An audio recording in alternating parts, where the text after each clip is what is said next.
بسم اللہ الرحمن الرحیم۔ اللہ تعالیٰ نے یہ ایک کائنات بنائی ہے۔ اس کائنات میں بے شمار ہڈن لاز کام کر رہے ہیں۔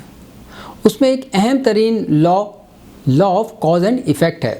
یہ لا کہتا ہے کہ every cause has an effect and every effect has cause whether we understand it or not or whether we know it or not۔ یعنی ہر کاز کا ایفیکٹ ہوتا ہے اور ہر ایفیکٹ کا کاز ہوتا ہے، چاہے ہمیں یہ بات سمجھ میں آئے یا نہ آئے، یا ہم اسے جانتے ہوں یا نہ جانتے ہوں۔ اس لا کو لا آف کازیشن بھی کہتے ہیں۔ اس لا کی بنیاد یہ ہے کہ اس کائنات میں کوئی بھی چیز بائی چانس نہیں ہوتی۔ یہ لا ہر وقت کام کرتا ہے۔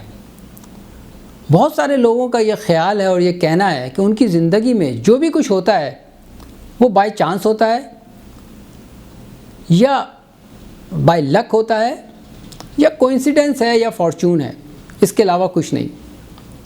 حالانکہ یہ لا ہر وقت رہتا ہے۔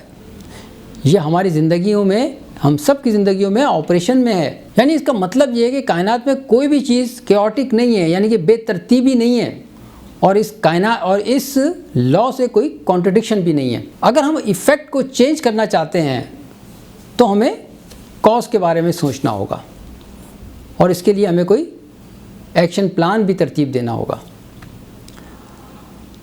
ہم لوگ ساری زندگی ایفیکٹ پہ کھڑے رہتے ہیں اور شکایات اور شکوہ کرتے ہیں، اور اپنی زندگی کا ذمہ دار دوسروں کو سمجھتے ہیں۔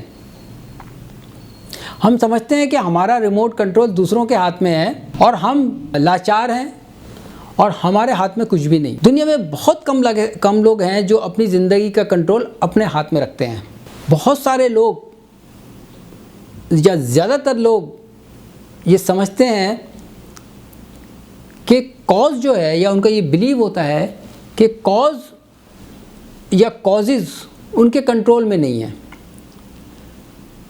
جب ان کا یہ بلیو ہوتا ہے کہ کاز یا کازز ان کے کنٹرول میں نہیں ہے تو وہ کسی بھی قسم کی ذمہ داری نہیں لیتے۔ وہ اپنے آپ کو بدقسمت سمجھتے ہیں، بدقسمتی کا شکار سمجھتے ہیں، اور جب کوئی شخص اپنے آپ کو شکار سمجھتا ہے تو اس کا مطلب یہ ہے کہ وہ تو کچھ کر ہی نہیں سکتا، کوئی چیز ممکن ہی نہیں ہے، اس کے ہاتھ میں ہی نہیں ہے کچھ، اور جب کوئی چیز وہ کر ہی نہیں سکتا تو پھر تبدیلی کا سوال ہی پیدا نہیں ہوتا۔ ہم دو چھوٹی سی ایگزامپل پہ غور کرتے ہیں کہ لوگ کس قسم کے جملے کہتے ہیں۔ ایک شخص یہ کہتا ہے کہ میرا میٹابولزم سلو ہے اور میں بدقسمت ہوں کہ میں کچھ کر نہیں سکتا۔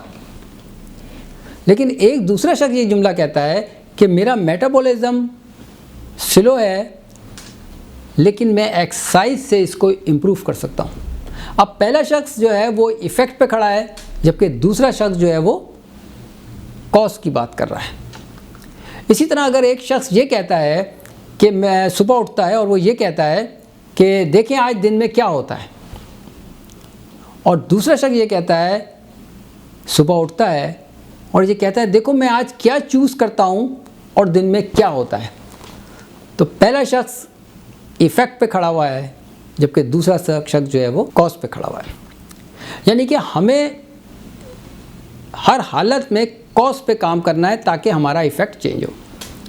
ہمیں اپنے آپ سے یہ کہنا چاہیے کہ میں کیا ڈیفرنٹ کروں کہ میرے رزلٹ ڈیفرنٹ ہو جائے، میں کاز پہ کیا کروں کہ میرا ایفیکٹ چینج ہو جائے۔ تو اگر ہم اس بات پہ ایگری ہیں کہ کاز کو چینج کرنے سے یا کاز پر کام کرنے سے ہمارا ایفیکٹ چینج ہو جائے گا، ہمارا رزلٹ چینج ہو جائے گا، تو اب ہم یہ بات کرتے ہیں کہ رزلٹ کو کیسے چینج کر سکتے ہیں، کاز پہ ہم کیسے کام کر سکتے ہیں۔ رزلٹ کو چینج کرنے اور کاز پہ کام کرنے کے لیے آپ کو 4 چیزوں پہ سمجھنا ہوگا۔ نمبر 1، سب سے پہلے آپ کلیئرلی ڈیفائن کریں، رائٹنگ میں لکھیں کہ واٹ ڈو یو وانٹ، آپ چاہتے کیا ہیں، جو بہت ضروری ہے۔